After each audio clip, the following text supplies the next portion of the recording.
So ano masasabi ninyo at meron na namang flood control, meron na namang pondong nakalaan sa NEP para sa flood control. Hindi na ba tayo nadala o kailangan ba natin talaga ito o ano mga dapat gawin? Sino gusto mauna? Ma'am, sige po. Well, dapat naman may flood control. OA yung walang flood control kasi may baha pa rin tayo eh. What's important is dapat nagkaroon ng hydrological studies, saan talaga dapat yan, yung catchment basis, may programa, dapat may master plan. It's back at 107 billion.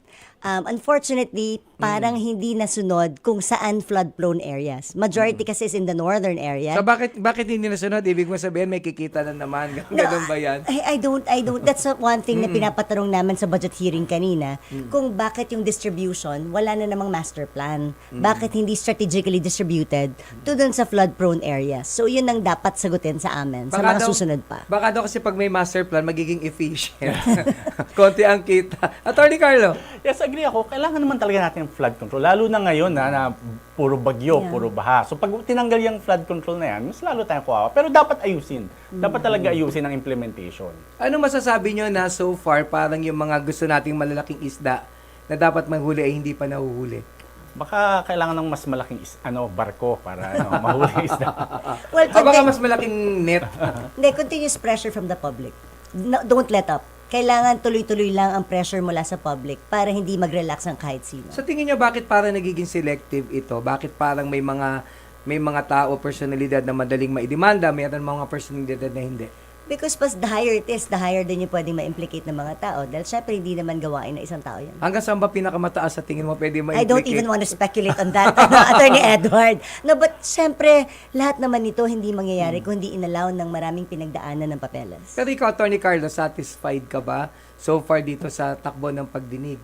Sa flood control? Sa flood control. Flood control, kulang pa. Kulang. Oo, kasi yun nga, marami pang mga dyan, ang word mo nga isda, di ba, malaking isda, na hindi pa sila nakukulong, in fact, yung iba hindi pa nga na-implicate. Oo. Gusto ko sana tuna, nakukuha ko galunggong. Saka kahit kami sa Congress, hindi iniimbestigahan. Pwede naman namin imbestigahan yun because in aid of legislation, we have to know saan nanggaling yung loophole eh.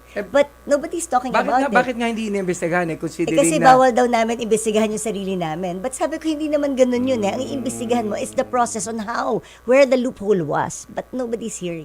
Bakit? So yun ang binanggit sa inyo. O wala namang, meron ba kasing purpose na parang i-save nila yung ilang individual? Well, syempre, alam mo, in aid of legislation nga eh. So, hindi ko alam ba't sasabihin nila we can't investigate ourselves. That's why it's in aid of legislation so that our future legislation may ayos namin at lagyan namin ng special provisions yung budget para mahigpit ang pag-disburse pagdating sa flood control. May rule ba na gano'n, ma'am, na you can't Hindi, investigate yourself? sabi lang nila. May decision sila, yun ang Yun problema. ang lagi nilang press release. Ano masabi mo doon, Attorney Carlo? Hindi, kasi wala akong alam na gano'ng Wala, there's rule eh. none. Not in the Constitution, not in the law. Walang rule na you cannot investigate yourself. Especially since kung Congress, iimbestigan nila ito, yung procedure yung iimbestigan nila. Hindi naman mga tao ang iimbestigan Precisely my nila. point, diba? And in fairness, di ba, kung titignan mo, ang kapangyarihan nga ng Kongreso, sabi ng Korte Suprema ay plenaryo. Ibig sabihin plenarily in scope, in character. So they can basically investigate anything. Kayo pa ba, ikaw ba, ma'am, inaasahan ka ba sa gobyernong ito patungkol dito sa usapin ng flood control? Sa tingin mo matatapos ang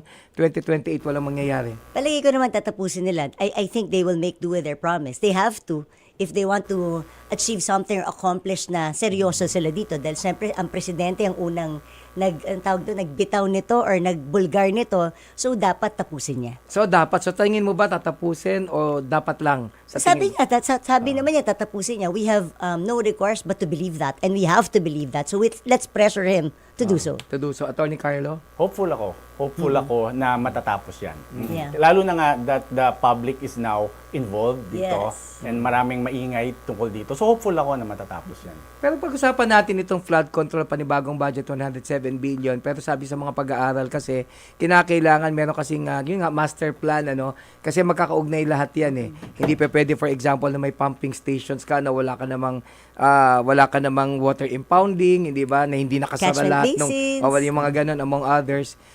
So kung wala, saan mapupunta itong 107 billion na ito? Hindi ba nakakatakot dahil parang masasayang na naman?